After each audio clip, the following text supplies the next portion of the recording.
So, God, I want to thank you for who you are, and I want to thank you for your word. I want to thank you, God, just for the fact that you're speaking to us through the word, God. I pray right now you can just really draw our attention to what you have to teach us, and that we can leave this place looking a little bit more like you. God, maybe loving people a little bit better, maybe trusting you a little bit more. In your name, amen. One of the hardest questions for me to answer nowadays when someone asks me is, Taylor, what are your favorite hobbies? That's actually a really hard question because, I feel like I work here all the time, so I don't really have time for hobbies. There's certain things that I like doing. I just don't do them a lot. I wish I can camp a lot, but I don't do it a lot. I wish I could travel a lot, but I don't really do it a lot. Don't really always know my hobbies, but it was a way easier question for me to answer when I was younger. I had a lot of hobbies, especially when I was your guys' age and when I was even younger than that. One of my favorite hobbies of all time has been making forts, all right? Is anyone else out there like a fort maker? You like to make forts maybe in your room, maybe somewhere in your house. You grab the blankets, you grab the... Man, like the whole room was raising their hands last night. I feel like people in here are just embarrassed to admit it. But I was a huge fort maker. I even went to the extreme when my friend would sleep over. We would make a fort in my room, but then we would also like make all these different traps in my room just in case like a bad guy broke in so that they would like trip over thing and not like kidnap us. I don't know. It's kind of weird, but we did that. A huge fort maker. I would make them at parks. I would make them in the canyon behind my house. Love making forts. I was also huge into collecting cards. I collected baseball cards. I collected Pokemon and Yu-Gi-Oh cards. I had a lot of Pokemon cards. I got to a certain age, I'm like, I don't care about these anymore. I threw them all away. Some people tell me now they're worth a lot of money. So I don't know if that's true, but probably is. I threw that away, but I was a huge card collector. Hobby-wise, I was also a baseball guy. I played baseball for 10 years, basketball as well. I had a lot of different hobbies, but of all my hobbies, I think that still today, if I had to say what a hobby of mine is, and it's kind of weird to explain, but one of my favorite hobbies now is to organize things or to keep things clean, all right? Heck yeah. Does anyone out there watch Tidying Up on Netflix at all? Anyone tidying up? I haven't seen it yet, but I know it's kind of the craze out there. People are trying to, like, get rid of different things, I think, and organize because of that show. I love to just get rid of things in my room. Like, just throw things away. Sometimes I go in this closet right here, and I just throw things away because we have so much stuff. I love to clean. I love to organize. And this goes all the way back to when I was younger. When I was younger, I don't know how long our family did this, but our family would always do annual trips to the San Diego Bay, all right? Our family would go to the Bay. Our extended family would go to the Bay. We'd probably have 20, 30 of us hanging out down at the Bay. And my mom was telling me that when I was like 4 years old, well, this isn't the story, but when I was 4 years old, I peed on my aunt's like RV, and she got really mad at me when it talked to like our family for a long time. It's like, I was 4, stupid. But what else I would do when I was 4? I would go and I would pick up all the trash that was in the water and along the shore there in the Bay. I don't know if it still is, but whenever we would go, there would be a lot of trash around the Bay. It was really gross. And like I said, I'm a clean person. I'm an organized person. So I would go out, and I would always pick up the trash and throw it away. And my mom would tell me not to do that because I was 4 years old. She didn't want me picking up trash. She thought it was really gross. But the thing is, my grandpa would tell my mom, hey, let him pick up the trash. First off, if he gets sick, okay, it's building his immune system. But second of all, he was like, he is a boy. Let him get dirty. Boys are supposed to get dirty. Let him get dirty. And I want to roll with that phrase for a second. And what I want to propose to you all is not just boys are supposed to get dirty, but as Christians, we're supposed to get a little bit dirty. You see, as Christians, we are called to serve other people. And in serving other people, sometimes we're going to do undesirable tasks. Sometimes we're going to have to do things that are going to get us a little bit dirty. And today we're going to read a story in John chapter 13 where Jesus is going to get a little bit dirty. And that's why I titled this message, Dirty Goat, because Jesus is the greatest of all time, and he is going to get a little bit dirty. So we're in John chapter 13. We're reading the story of Jesus washing his disciples' feet that many of you have probably heard or read before. But I'm going to read through it. I'm going to pull some things out of it. for like 10 minutes, and we're going to spend the rest of our time talking about one way that we can serve, and that's through starving to serve. So here's what it says in chapter 13, verse 1. It says, "It was just before the Passover festival. Jesus knew that the hour had come for him to leave this world and go to the Father." All right? So he knows it's about time for him to get arrested and to be tortured and to be killed up on the cross. It says, "Having loved his own who were in the world, he loved them to the end." Now, verse 2 says, "The evening meal was in progress, and the devil had already prompted Judas, the son of Simon Iscariot, to betray Jesus. Jesus knew that the Father had put all things under his power, and that he had come from God and was returning to God. So he got up from the meal, took off his outer clothing, and wrapped a towel around his waist. After that, he poured water into a basin, and he began to wash his disciples' feet, drying them with the towel that was wrapped around him." I want to pause right here. I want to catch us up. We see Jesus washing his disciples' feet. And really what's crazy about this is that during that time, there were like masters and there were servants. It wasn't like slavery like we think of American slavery at all, and it's kind of a different whole thing. But there's this whole idea of a master and servants, and the master could never ask his servants to wash his feet. The master could never ask his servants. That would be ridiculous. That wouldn't be fair. But what's crazy is we see the master washing his disciples' feet. And you guys got to understand, like, that is really gross, all right? I know some of you out there have some nasty feet. I can smell it right now. But these disciples, I'm just kidding. Some of you are like, dang it, I didn't know he can smell my feet. You see, back then, though, it was even worse. Gross, because, first off, a lot of them were probably walking around with sandals. But why do you think their feet were so much grosser? What do you guys think? Yes. Yeah, animals just pooped in the road. You could be walking and, all right, there's some cow dung right there. Anything else? Why else do you think it was gross walking around? Yes. Okay, yeah. Mud, trash, yeah. Yeah, they walked everywhere. They walked for a long time. Their sewer systems probably weren't 2019 San Diego sewer systems. It probably wasn't the best. Their feet were really gross. They walk into this place, and through reading commentary, we get the idea they're sitting at a table kind of like crisscross applesauce in a way. It's not like dinner tables. So if you're sitting crisscross applesauce, what does that mean? Your feet are pretty close to the what? The food. Yeah, to the table. So it's kind of gross. People could probably smell your feet. So Jesus says, all right, I'm going to wash their feet. The story continues by saying this in verse 6. It says, "He came to Simon Peter, who said to him, 'Lord, are you going to wash my feet?' And Jesus replied, 'You do not realize now what I am doing, but later you will understand.' 'No,' said Peter, 'you shall never wash my feet.'" He's like, Jesus, why would you wash my feet? You're the master, and hello, you're God. You're not going to wash my feet. That's ridiculous. But then Jesus answered, "Unless I wash you, you have no part with me."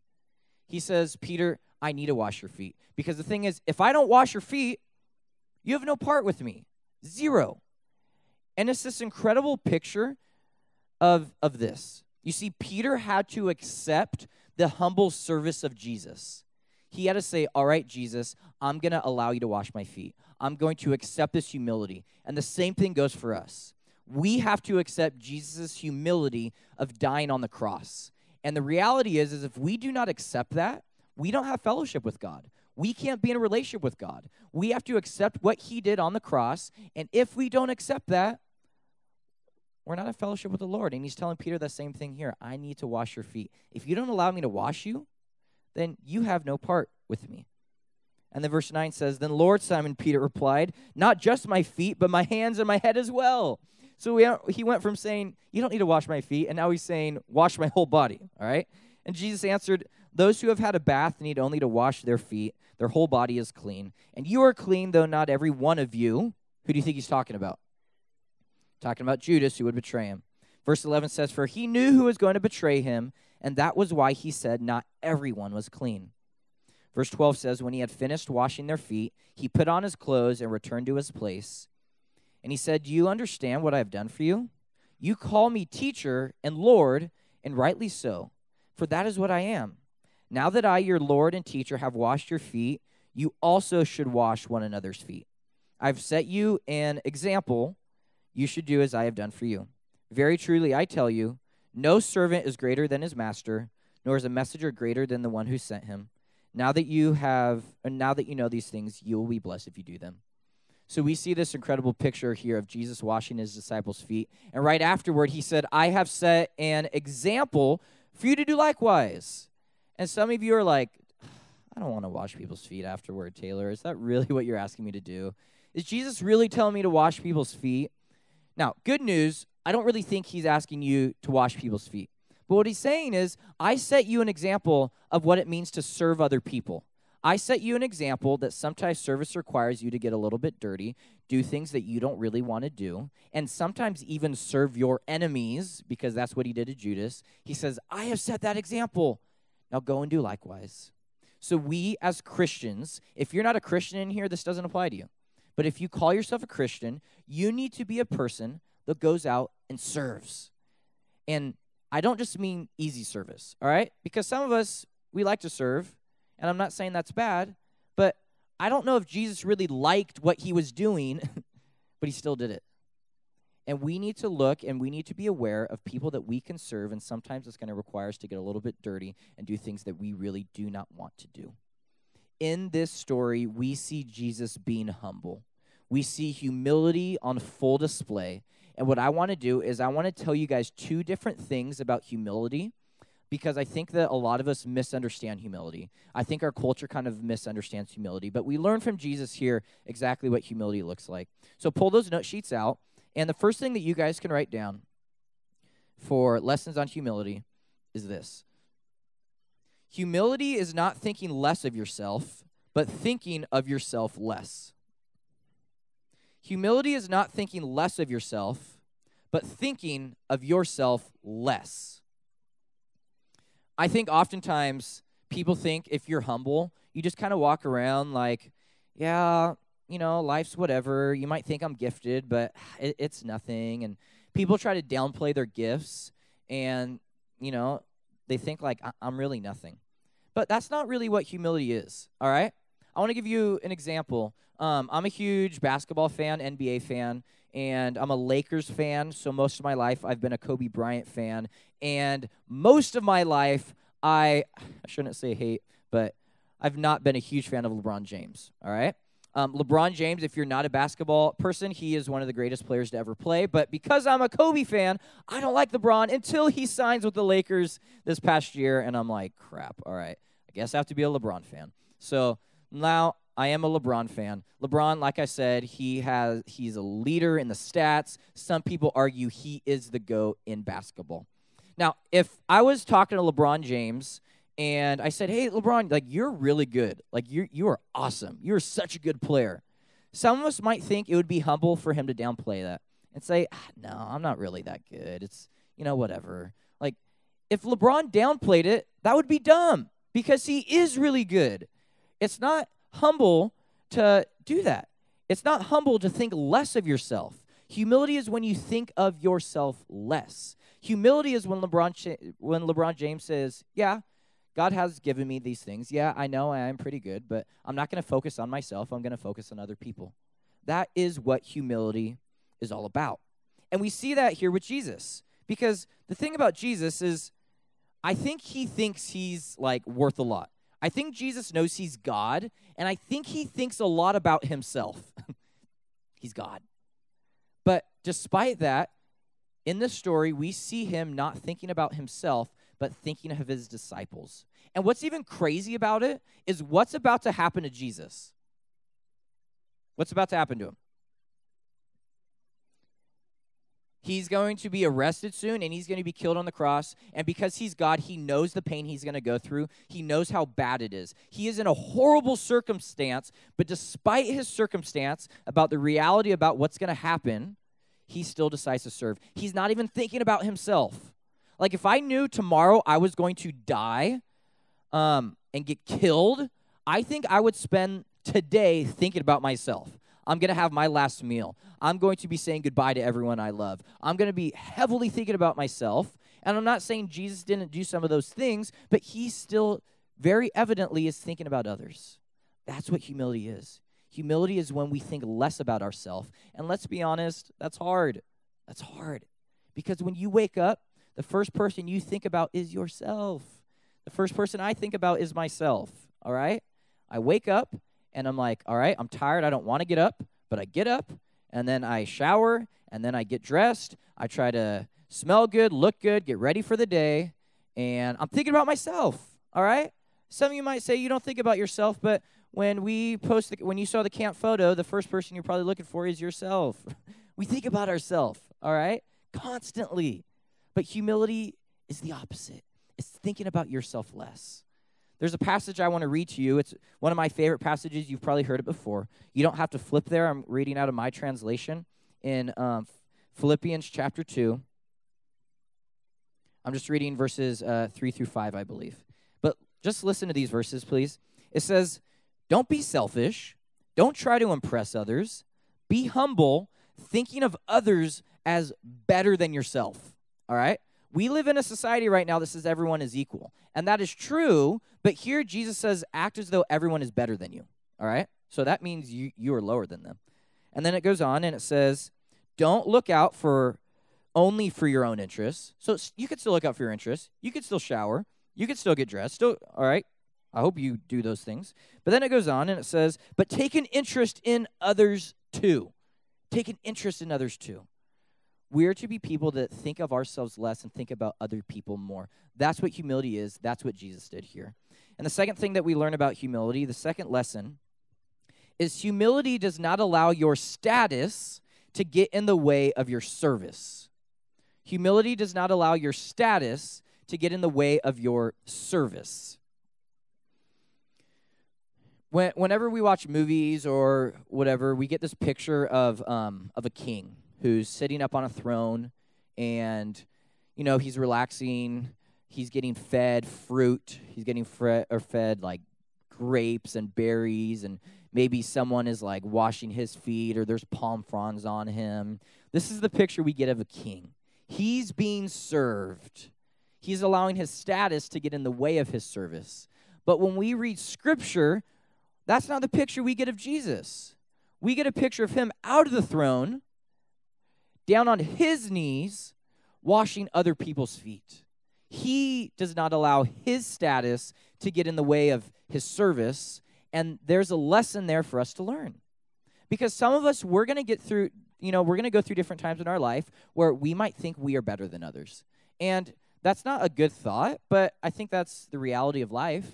I don't know what it is. Like, you might think you're a better person than others because, like, you're on leadership. You might think you're better than others because you're a better athlete. You might think you're better than others because you're smarter. I don't know. You might think you're better, and you're going to get to the certain status in your life, and you are going to think, oh, well, those people aren't good enough for me.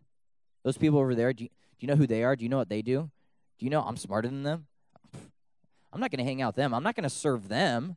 I might serve my friends, but I'm not going to go and do that. If you're doing that, you're allowing your status to get in the way of your service. Jesus is God.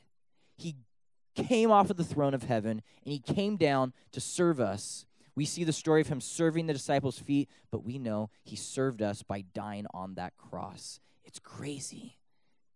And my hope is that no matter how cool you ever think you are, you don't allow that to get in the way of you serving other people. My hope is that after this message, you understand, okay, yeah, I need to serve people. I need to wake up, and I need to think about others. I need to wake up. I need to shower. I need to get dressed. I'm going to go to school, but now I'm going to spend my day not thinking about myself. I'm thinking about my teachers. I'm thinking about my friends. I'm thinking about my classmates. I'm thinking about the noon duties. I'm thinking about the administration. I get picked up. I'm thinking about my parents. All right, I go to a sport. I'm thinking about my coach. I'm thinking about my teammates. Your life is not about you. Not about thinking about yourself, but it's about taking an interest in other people. That's what the Christian life is. The people you don't like, serve them even more. Jesus served Judas. He washed his feet.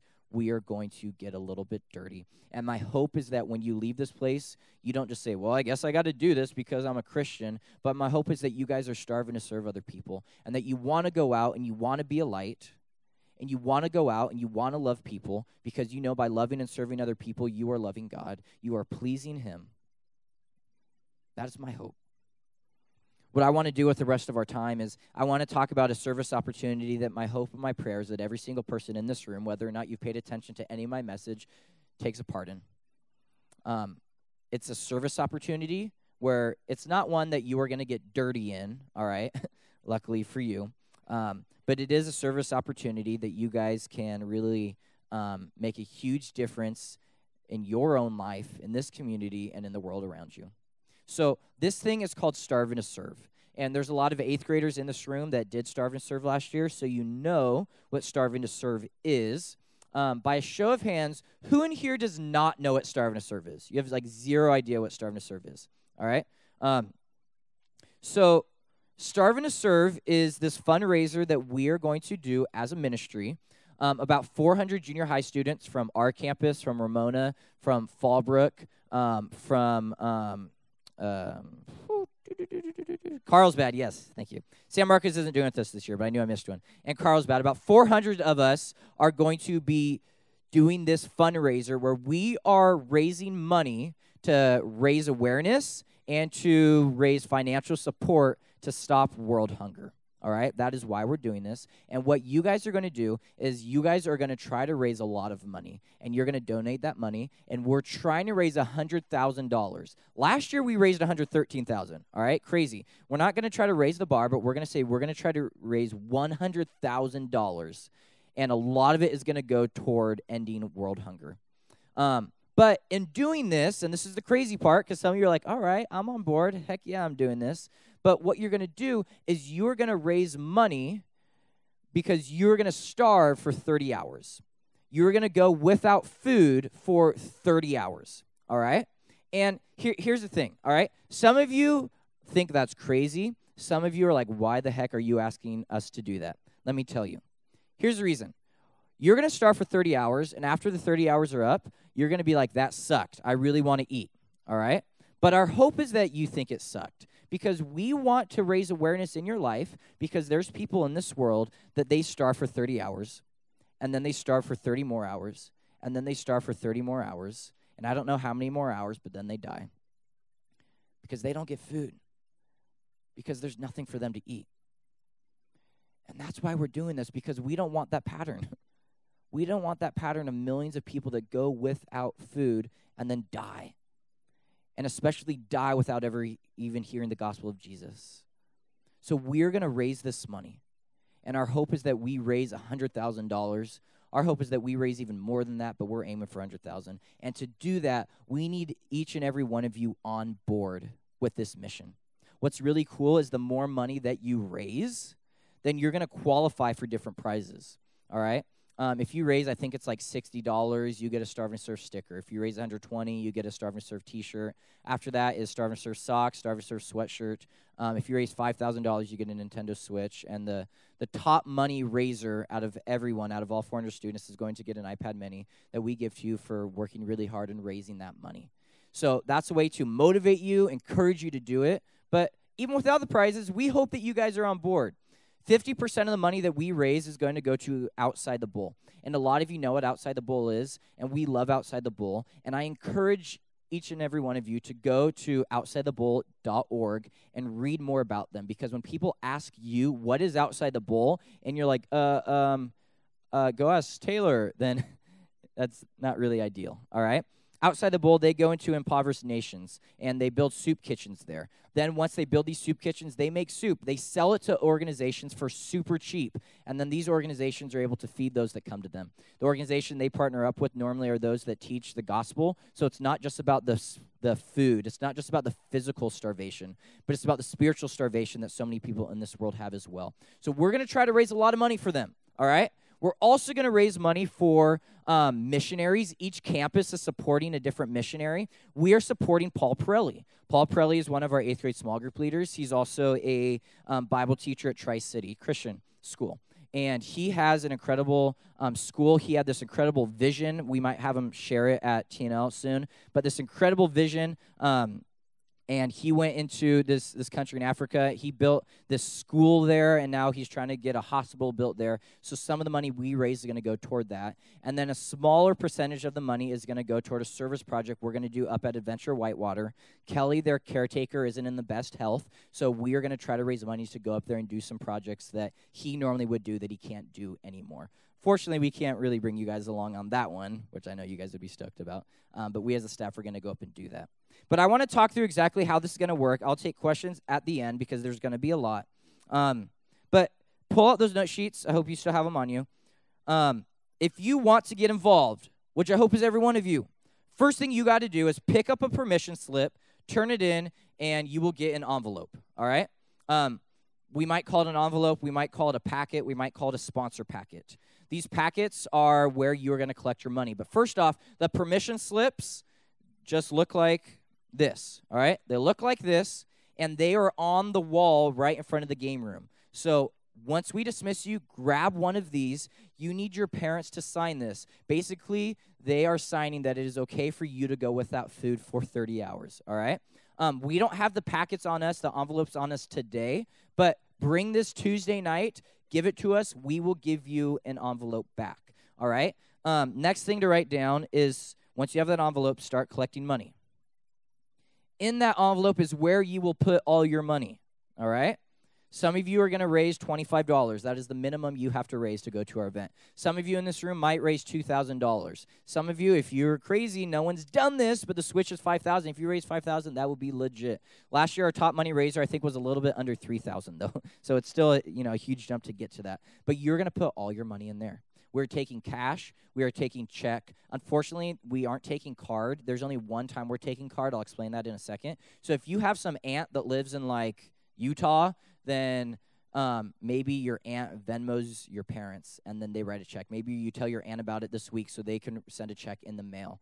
Maybe you create a GoFundMe account so that people can give online. The only thing about GoFundMe is they do take a percentage of the money. So you got to look into those different things. But you're going to start collecting money. You're going to put it into that envelope. You're going to do that from, literally, you could start today, even though you don't have the envelope, maybe Tuesday once you get it, all the way up until when we starve. But the next thing to write down is join us at our weekends, our weekend service on March. It says 22nd, 23rd. It's actually 23rd, 24th. The screen is right. Your sheet is wrong. On March 23rd and 24th to collect money in the plaza. Here's the thing.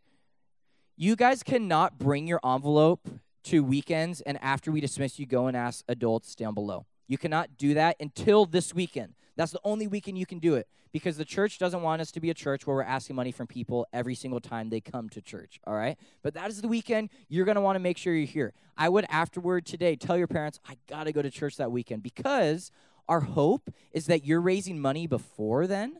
But there's some weekends people come with nothing and they meet some baller down in the plaza and they get a lot of money, all right? There's people that I know just write, here's a $500 check. Here you go. You might get lucky if you find that person. Make sure you are here that weekend, all right? Next thing is start starving on March 28th at 6 p.m. March 28th. And before I explain that, you can write the next one. There will be an optional Last Supper at the Carlsbad and Vista Soup Plantations that day. So March 28th is a Thursday. It is a Thursday. And wherever you are at 6 o'clock, you have to stop eating. So hopefully you had your last meal before that, because if you didn't, that sucks. You have to stop eating at 6 o'clock, and you are not going to eat until midnight, technically Saturday, but it's still like Friday because you didn't go to sleep. It's going to be 30 hours. You're going to eat your final meal, but then you're not going to have dessert that night. You're going to wake up, not have breakfast, not have lunch, not have dinner. You're going to come to the church, and we're going to celebrate and have a huge party to take your mind off of it. But what you got to understand about the starvation is you are allowed to have water, you are allowed to have juice, and you are allowed to have gum. That is all you are allowed to have, all right? If you have questions about that, ask me afterward. But I do have to say, Gatorade is not juice, milk is not juice, coffee is not juice, all right? People think for some reason when we say juice, that means those things. Tea is not juice, all right? If it's juice, then it's juice. Some people are like, oh, well, Jamba Juice has juice in it. Okay, but unless they have a smoothie there that is called, smoothie juice, that's, just because Jamba has the word juice in it does not mean what they serve there is juice exactly, all right? So that is all you are allowed to have. This is safe. Doctors say you are not going to die from it. We're still allowing you to drink the water, all right? But our hope is that it sucks a little bit. Some people say, Taylor, I'm not going to do it. It's too hard. Well, and I'm like, man, you're such a wuss. No, I'm just kidding. But, my hope is that it sucks because now it's teaching you a little bit about what people are dealing with every single day, this moment right now. Like I said, there will be an optional Last Supper. So if you don't want to just be, by yourself and stop eating at 6, we're going to have a party at Sioux Plantation. There's going to probably be 40, 50 of us at each Vista and Carlsbad Sioux Plantation. Come on out. Our staff will be there, and you guys will have your final meal. We'll do a countdown in the restaurant. They're going to hate us for it, but we'll probably do it. And then at 6 o'clock, we're going to stop eating. Next thing to write down is join us the next day, March 29th at 6 p.m. for the Starve to Serve celebration. This is where you will turn in your envelope. You will turn in your envelope to us, and we will see how much you raised. That night, we're going to find out how much we raised as a youth group, and we're super excited about that. That night is going to be a party. It's going to be a sleepover at the church. You're not going to want to miss it. There's going to be an air band competition that is awesome. There's going to be worship that night. There's going to be a bunch of games we play with all the other campuses. We're going to have free time with a bunch of blow-ups and stuff. We're going to have a huge burrito feast at midnight, and then we're going to sleep over here at the church. I do have to say this, and it's kind of unfortunate because we had to change the date. This is Vista Unified Spring Break. So if you go on a trip, then I will say this. You're going on a trip with your family, you could still participate. You could still raise money. You could still starve wherever you are. Unfortunately, you just can't party with us. So if your parents are planning a trip, I would say, Mom, Dad, can we just do it? Can we get back by Friday so I can go to this event? Ask them about that. We were trying to do it earlier, but the church needed us to move because there's some other stuff going on here at the church. Some of you, I know, it's I know Vita's going to Washington, D.C., so if they're going to that, they can still do it. They just have to starve in front of the Statue of Liberty. All right. Oh, that's New York. That's not D.C. Whoops. Sorry. I'm going to New York in a couple months, so that's why it's on my mind. But what's the D.C.? I've been to D.C., the Washington Monument.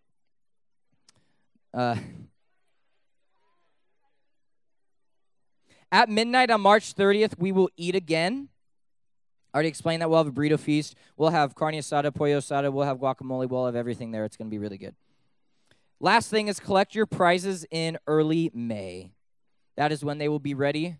And it's what the heck? Why is it so far away? Well, because some people are like, my aunt didn't get me the check in time. So we allow people to turn money in up to 2 weeks after they're supposed to turn it in. But this is going on. We're excited. Your first thing, listen up. Your first thing you're going to do today, you're going to grab one of these permission slips over there. You're going to get it signed. Bring it Tuesday. Tell your friends. We're super excited. Hey, I want to pray for us. I want to pray. Scott's going to come up and close us out with the raffle. Scott, for the raffle, you could do candy. You could do, are you doing the wheel right now? Okay. We have ice cream sandwiches if you guys want to buy that as well for $1. Hey, God, I want to thank you just for this opportunity that we have to starve. And some of us in this room are like, no way, crazy, God. But I pray that we spend some time with you, and maybe you challenge us, encourage us to do this. God, we are trying to raise $100,000, and we're praying for that, Lord. I pray, God, that you give us strategies. You teach us how we can do this so we can raise the money. I pray this money goes a long way. It stops world hunger. It helps the fight toward world hunger, helps with the other things we're doing. God, we love you. We thank you. In your name, amen.